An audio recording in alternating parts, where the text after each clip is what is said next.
Assalamualaikum warahmatullahi wabarakatuh. Alhamdulillah wassalatu wassalamu ala Rasulillah wa sahbihi wa man tabi'ahu bihuda ila yaumil qiyamati, amma ba'd. Ikhwani wa akhwati rahimani Allah wa iyyakum. Melanjutkan pembahasan dan kajian kita bersama tafsir surah Quraisy yang Allah ceritakan di dalam Al-Quran. Allah katakan di ayat yang ketiga, فَلْيَعْبُدُوا رَبَّ هَذَا الْبَيْتِ. Maka hendaknya mereka, orang-orang Quraisy, menyembah kepada Tuhan rumah ini, beribadah kepada Allah Subhanahu wa Ta'ala. Al-Bait yang diinginkan di sini adalah Ka'bah, rumah Allah Subhanahu wa Ta'ala. Sebagaimana Allah sebutkan dalam Al-Quran, Inna awwala baitin wudi'a linnas lilladhi bibakkah.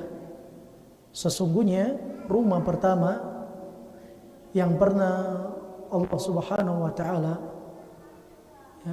yang pernah dibangun di muka bumi ini adalah yang diletakkan di Mekah, di Bakkah.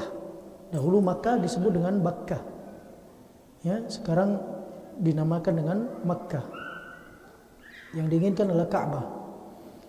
Dalam ayat ini, surat Quraisy ayat ketiga, Allah menceritakan dan memerintahkan orang-orang Quraisy untuk beribadah kepada Allah Subhanahu wa Ta'ala.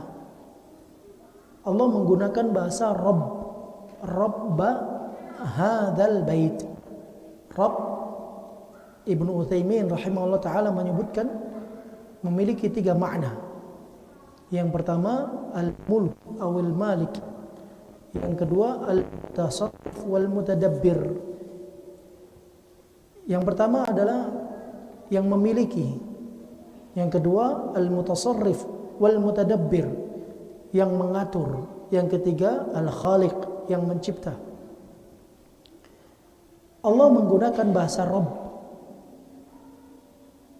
didahului dengan kata falyabudu, hendaknya mereka beribadah. Para ulama mengatakan ada hubungan erat antara penciptaan, antara kepemilikan, antara pengaturan dengan peribadatan kepada Allah Subhanahu wa Ta'ala.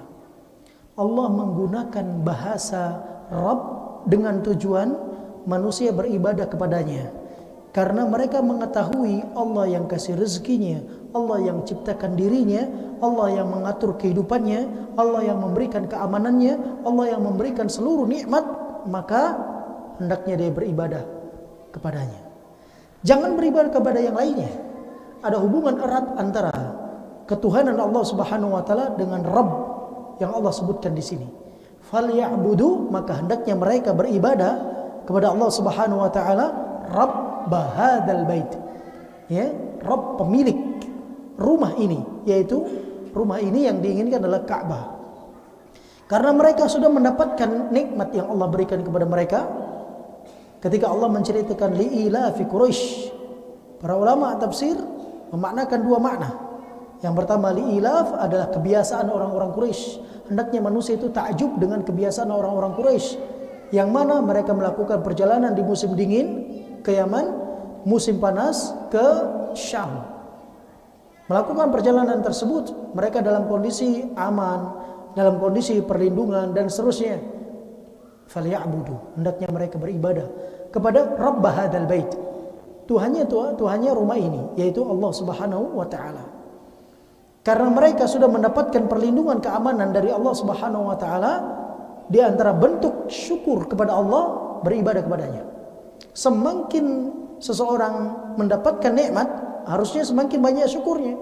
Dan syukur terbaik kepada Allah adalah dengan melakukan ibadah kepada Allah sesuai dengan tuntunan yang diajarkan oleh Rasulullah SAW. Allah katakan dalam Al-Quran, Inna a'tainaka al-kawthar.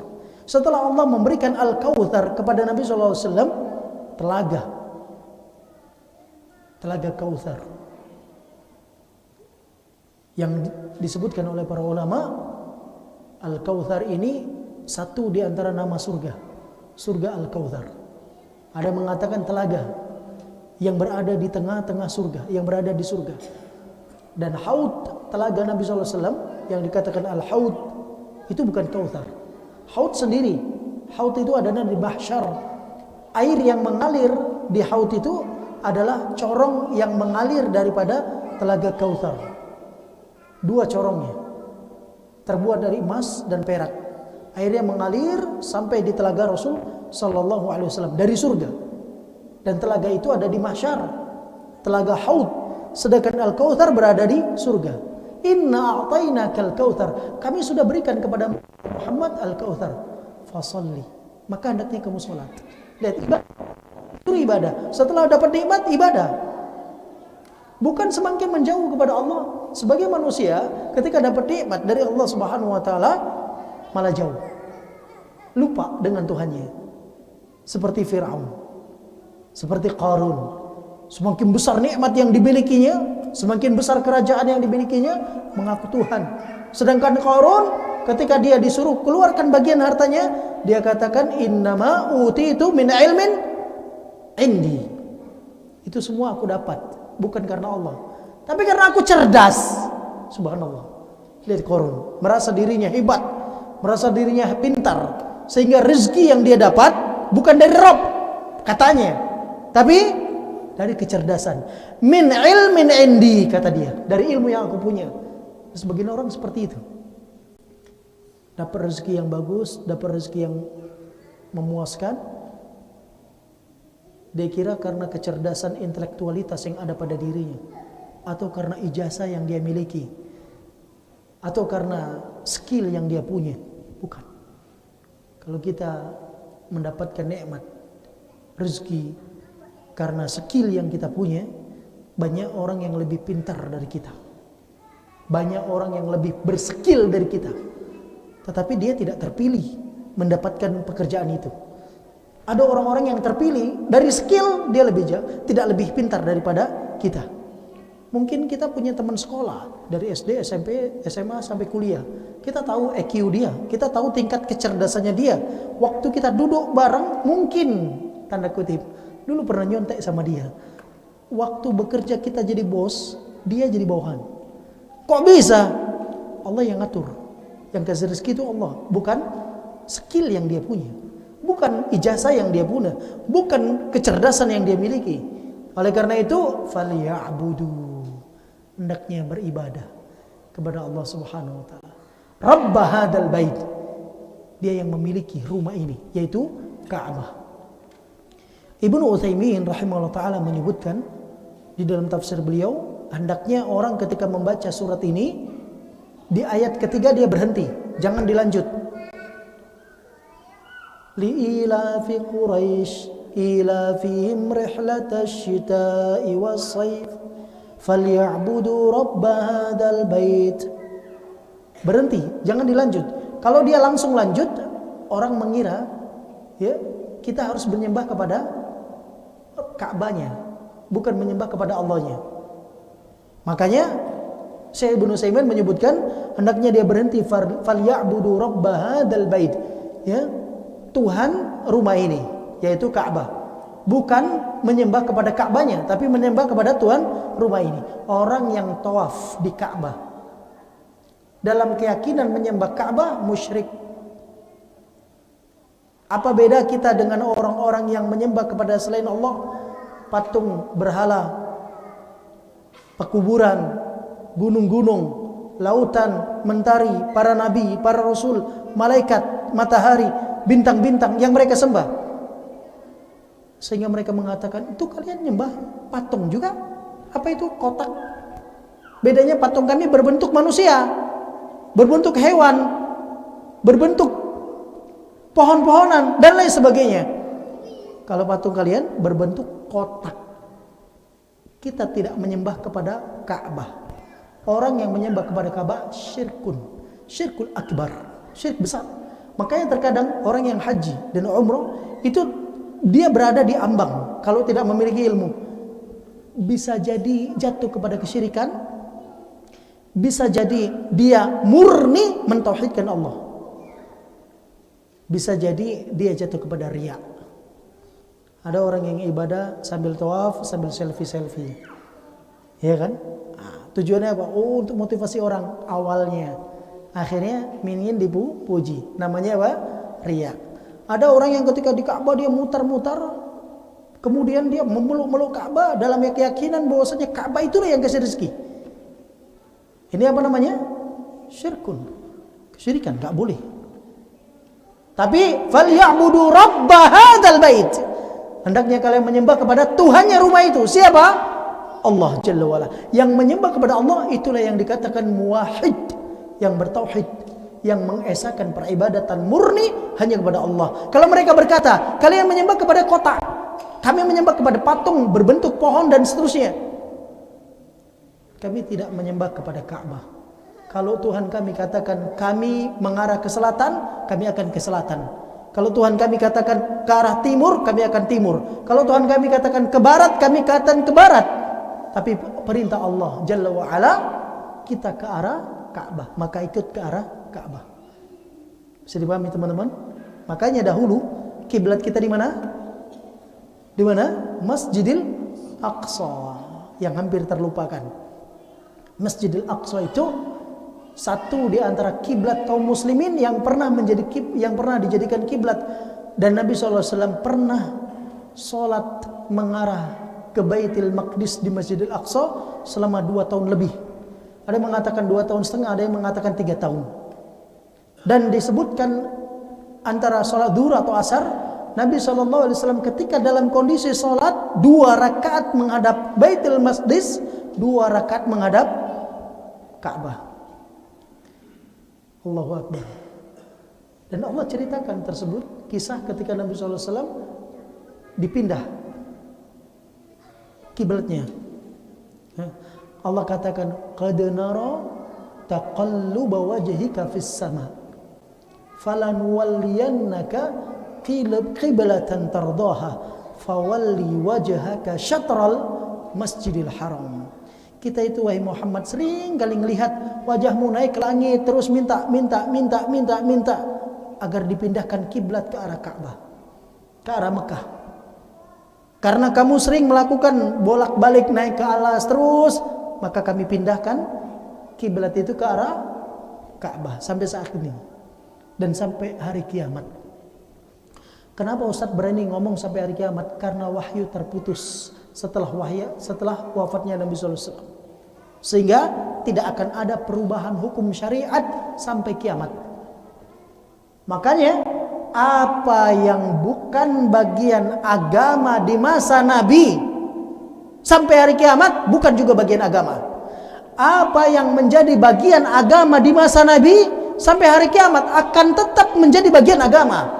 Allah katakan dalam Al-Quran, Inna al-yawm akmaltu lakum dinakum wa atmamtu alaikum ni'mati wa raditu lakumul Islam madina. Hari ini aku sempurnakan, ini hari Fathul Mekah, kepada kalian agama kalian. Aku sempurnakan nikmat kalian. Aku ridha kepada kalian Islam sebagai agama. Imam Malik ibni Anas Abu Abdullah, gurunya Imam Abu Abdullah Muhammad ibni Idris Asy-Syafi'i rahimahullah ta'ala, beliau katakan, ma lam yakun yauma idin dinan fala yakun yauma dina. Kata beliau, yang pada saat ayat itu turun bukan bagian daripada agama sampai zaman Imam Malik, dan ucapan Imam Malik berlangsung sampai hari sekarang, sampai hari kiamat, tidak akan pernah menjadi bagian agama. Walaupun banyak manusia yang mencetuskan itu agama, padahal bukan agama, maka tidak menjadi bagian agama. Maka muncul statement dari Nabi kita yang mulia sallallahu alaihi wasallam, disampaikan oleh istrinya yang mulia Aisyah radhiyallahu taala anha, diriwayatkan Bukhari dan Muslim, disebutkan Imam Nawawi di dalam hadis nomor 5 di Arba'in Nawawi. Beliau katakan, man amila amalan laisa alaihi amruna fahuwa raddun. Barang siapa beramal sebuah amalan tentang agama yang bukan datang dari kami, fahuwa raddun. Ibnu Hajar Al-Asqalani menyebutkan ay mardudun, maksudnya ditolak. Dalam riwayat yang lain disebutkan oleh Imam Muslim, Imam Bukhari menyebutkan mu'allaqan. Beliau katakan, man ahdatha fi amrina hadza ma laysa minhu fahuwa raddun.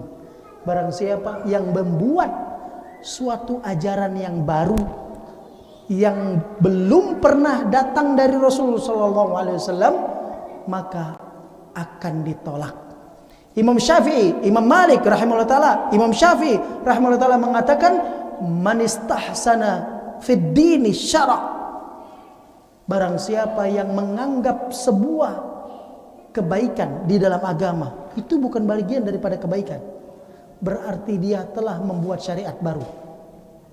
Wa man syara' faqad za'ima anna Muhammadan khana risalah. Barang siapa yang membuat syariat baru dalam agama, Nabi tak ajarkan, Nabi tak buat, Nabi tak praktekkan, Nabi tak contohkan, Nabi tak tetapkan, berarti dia telah mengkhianati kerasulan Rasul sallallahu alaihi wasallam. Berbahaya tidak? Bahaya. Bahaya. Ini peringatan dari Allah Subhanahu wa taala. Falyabudu rabb hadzal bait. Hendaknya manusia itu, mereka orang-orang Quraisy sampai sekarang termasuk kita, beribadah kepada Allah Subhanahu wa taala, rabb hadzal bait. Tuhannya rumah itu, yaitu Ka'bah. Tuhannya Ka'bah. Tuhannya Ka'bah. Ketika seorang mendapatkan kenikmatan, hendaknya kenikmatan itu disyukuri dengan beribadah kepada Allah Subhanahu wa taala. Beribadah kepada Allah Subhanahu wa taala. Jadi semakin besar nikmat yang dia rasakan, semakin ditingkatkan ibadahnya. Syekh Abdul Razak menyebutkan, ay yukhlisuna ibadatahum lillahi wahda. Hendaknya mereka murnikan cara beribadah kepada Allah. Hanya Allah yang esa.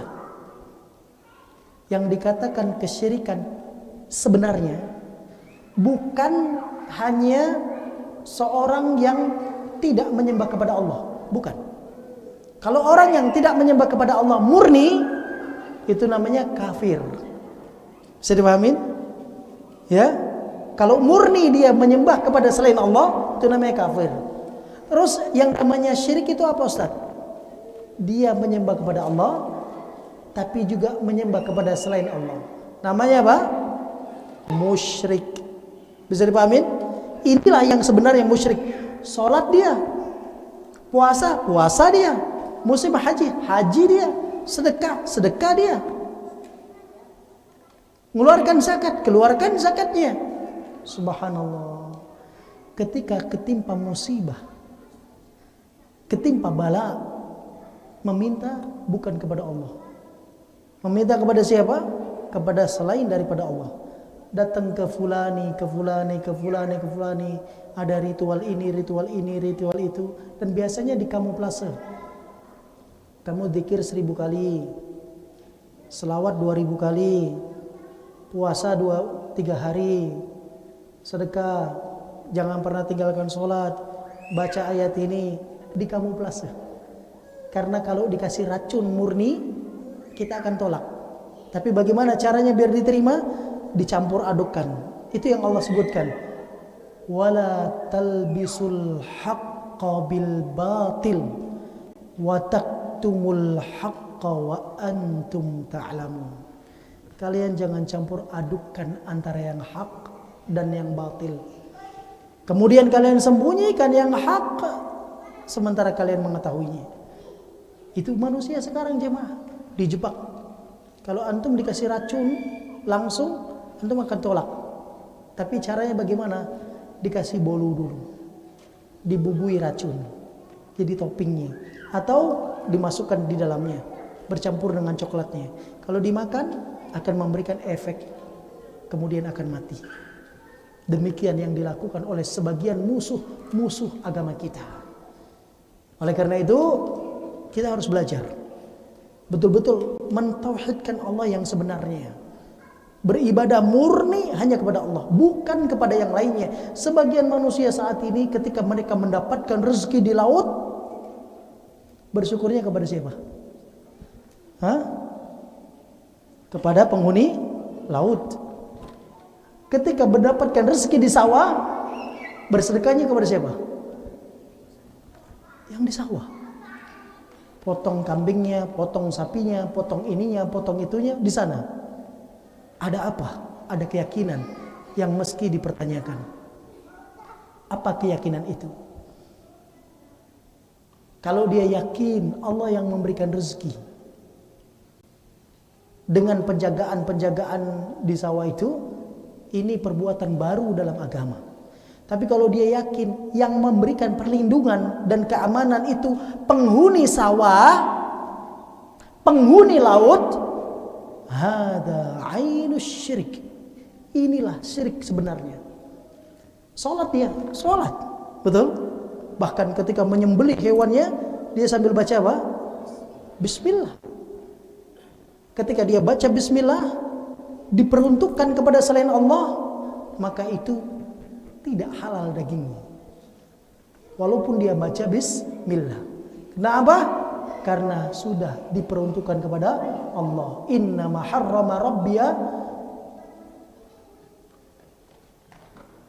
Di antara nikmat yang Allah berikan kepada kita adalah nikmat hewan-hewan ternak.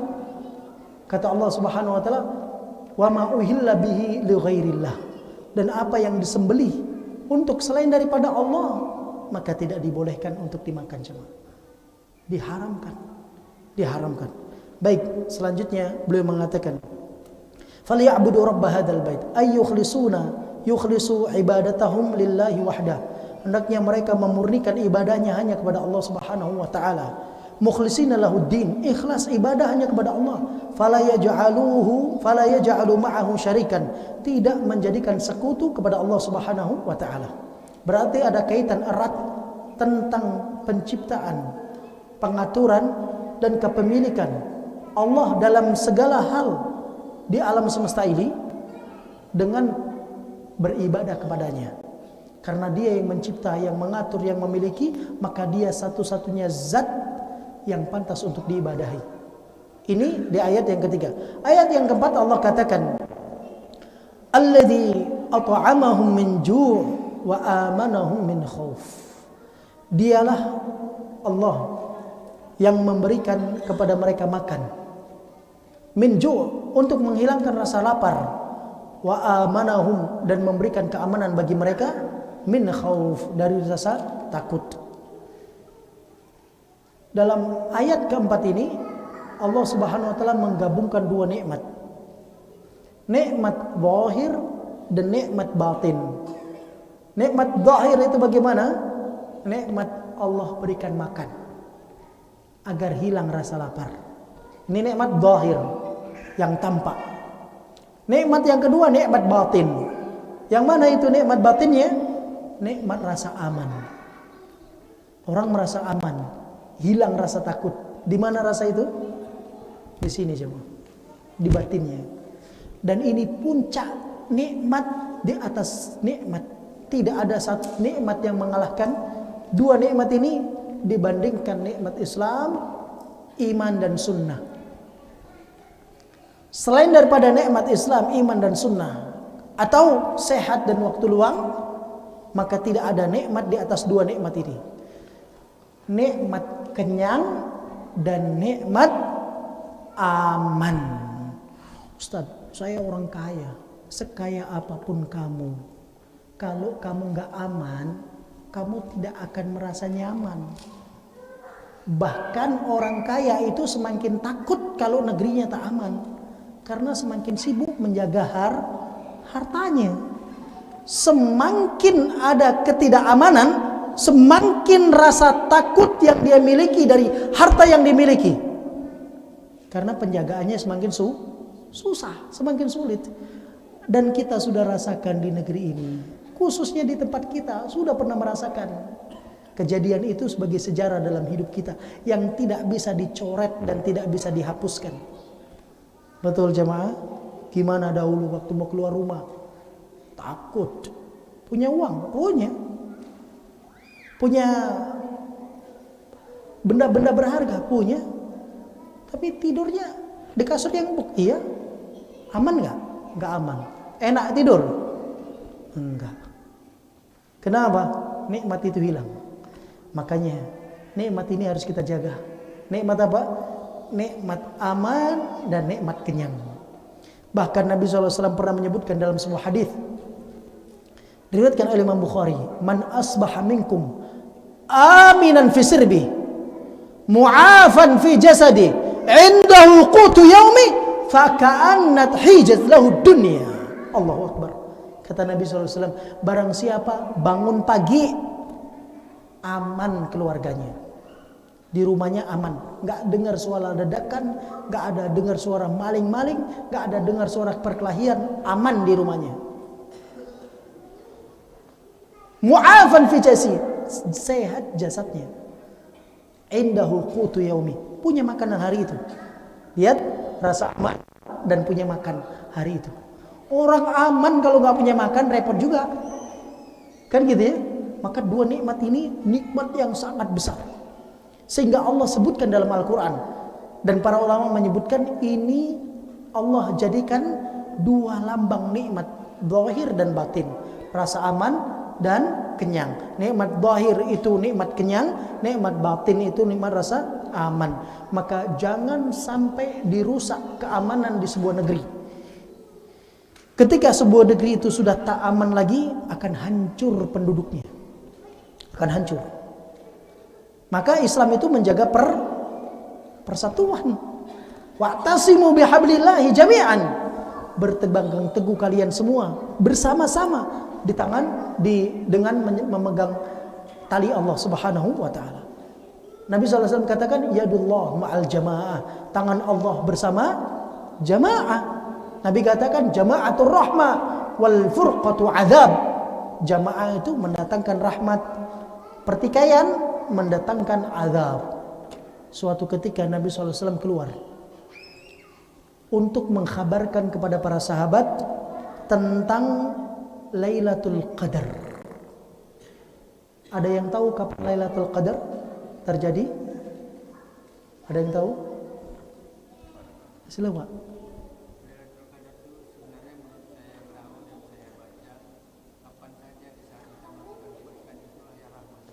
Kapan dia? Saya tanya kapan? Malam Senin tanggal segini, malam Selasa tanggal segini. Gak ada waktunya kan? Iya. Tahu nggak kenapa sebabnya? Tahu nggak kenapa sebabnya? Suatu ketika Nabi keluar dari rumahnya, Nabi bertemu dengan dua orang sedang bertikai. Nabi SAW keluar ingin mengkhabarkan tentang kapan terjadi Lailatul Qadar. Karena pertikaian ini Allah buat nabinya lupa, diangkat Lailatul Qadarnya, sehingga tidak tahu kapan terjadi Lailatul Qadar. Lihat, ketika tidak ada keamanan, rahmatnya Allah cabut. Bisa dipahami, Pak? Kenapa saya bertanya itu? Tujuannya agar kita bisa memahami. Dengan demikian hilang rahmat itu. Keamanan itu mendatangkan rahmat, persatuan mendatangkan rahmat, pertikaian mendatangkan adab. Oleh karena itu Nabi SAW menghabarkan kepada para sahabat, Lailatul Qadar tanaha, karena orang ini ribut, Lailatul Qadar diangkat. Sehingga ketika itu Nabi tidak tahu lagi kapan terjadi Lailatul Qadar, tapi Nabi memberikan wanti-wanti, faltamisuha, maka cari dia di mana? Malam-malam ganjil. Hanya itu saja, hanya kasih kode. Tapi kapan tepatnya nggak ada yang tahu. Nggak ada yang tahu. Kalau ada orang mengatakan, oh tanggal segini-segini, bulan segini, nggak bisa tahu. Karena Nabi nggak tahu. Apa dia lebih tahu dari Nabi? Tidak. Demikian jemaah. Subhanallah. Oleh karena itu, saya sering contohkan, ada dua hewan. Kambing yang lapar, dua-dua lapar. Dalam kondisi lapar.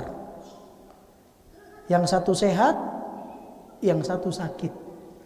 Dua-dua lapar, diletakkan di tempat sebatang tiang, kemudian diikat, diberikan dengan rumput-rumput yang hijau.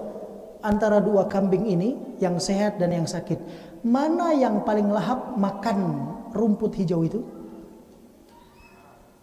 Hah? Yang mana? Yang sehat, yakin? Yang sehat ya? Baik. Ini diletakkan di tiang, ini diletakkan di tiang. Dipasang sekat. Dua-dua dikasih makan rumput yang hijau. Kemudian kita cek, kita pantau. Yang ini sakit, yang ini sehat. Mana yang lebih lahap makan rumputnya? Kita jawab yang sehat. Betul? Ini sepakat nih. Ini semua orang sepakat. Betul ya? Kemudian antum datangkan singa di sampingnya. Suruh coba perhatikan. Mana yang mau makan? Ini yang sehat, di sampingnya ada singa. Yang ini yang sakit, nggak ada singa. Dia sakit dia. Kasih makan. Yang mana yang lebih lahap makannya? Hah? Yang sakit atau yang sehat? Yang sakit. Walaupun sakit dia masih berusaha makan. Kenapa? Karena dia ingin mendapatkan kesehatan. Yang sehat dia jangankan makan, untuk gerak saja nggak berani. Kenapa? Nggak aman hidupnya, terancam dengan seekor singa yang berada di sampingnya. Demikian kondisi kita jemaah. Kalau kita sehat, kita makan enak. Kalau kita sakit, makan tak enak masih paksa untuk makan, untuk sehat. Tapi kalau kita sehat, makan di kepala ada pistol, bisa nelen? Hah? Gak bisa jemaah. Maka daripada itu jaga keamanan sebuah negeri. Nikmat yang Allah berikan kepada setiap kaum ketika negeri tersebut diberikan keamanan. Oleh karena itu, nikmat ini jangan sampai dirusak. Termasuk bentuk perusakan nikmat aman yang mereka bawa bendera, kemudian letakkan drum, kemudian letakkan ban-ban dibakar di tengah jalan. Ini bagian daripada merusak nikmat keamanan. Dan itu pernah terjadi di negeri kita jemaah. Satu hari, gak sampai, satu malam, ketika tidak ada pemimpin dalam sebuah negeri, hancur negeri itu. Cukup sejarah hidup kita 98, jangan sampai terulang. Antum sebagai saksi kan? Ya Pak, pernah menyaksikan di Medan ya, apa yang terjadi. Saya ketika itu menyaksikan jemaah, gedung-gedung semua terbakar. Merasa tidak aman, hidup tidak tenang, tidak tentram. Dia punya harta, dia punya keluarga, tapi takut. Itu di daerah sana. Kalau di daerah sini ada juga kejadiannya. Dan itu menjadi sejarah. Antum lebih paham karena antum ahli bait tentang cerita itu. Semua orang bawa senjata. Yang tentara mengintai, yang ini juga mengintai, saling mengintai. Yang kasihan siapa? Rakyat sivil. Kebingungan dia. Yang mau ke sini dia terancam, ke sini terancam, di tengah-tengah terancam, hilang keamanan. Dan nikmat ini nikmat batin. Lebih sakit lagi kalau nikmat batin ini terkena jemaah. Karena apa? Sampai tidur pun terbawa. Kalau orang lapar, itu dia dapat makanan selesai. Tapi kalau nikmat batin hilang, ini tidak akan selesai jemaah. Sampai kapan? Terus terbawa. Oleh karena itu Allah ceritakan alladzi at'amahum min ju', yang Allah berikan kepada mereka ya nikmat, berikan makan untuk menghilangkan rasa lapar, wa amanahum min khauf, Allah berikan keamanan kepada mereka dari rasa takut. Dan Allah jadikan bumi Mekah bumi yang paling aman di seluruh dunia sampai sekarang, bumi yang paling aman di seluruh dunia. Makanya tadi di awal saya sampaikan, jangankan manusianya, hewannya saja nggak boleh dibunuh, rumputnya nggak boleh dicabut. Itu bumi Mekah.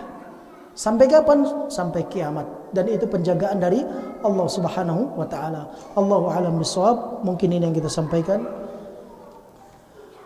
Saya ada waktu 5 menit. Kita persilakan jika ingin bertanya. Barakallahu fikum.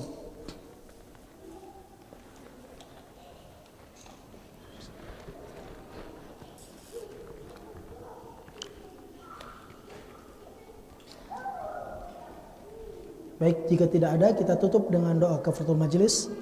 Subhanakallahumma wa bihamdika asyhadu an la ilaha illa anta astaghfiruka wa atubu ilaik. Assalamualaikum warahmatullahi wabarakatuh.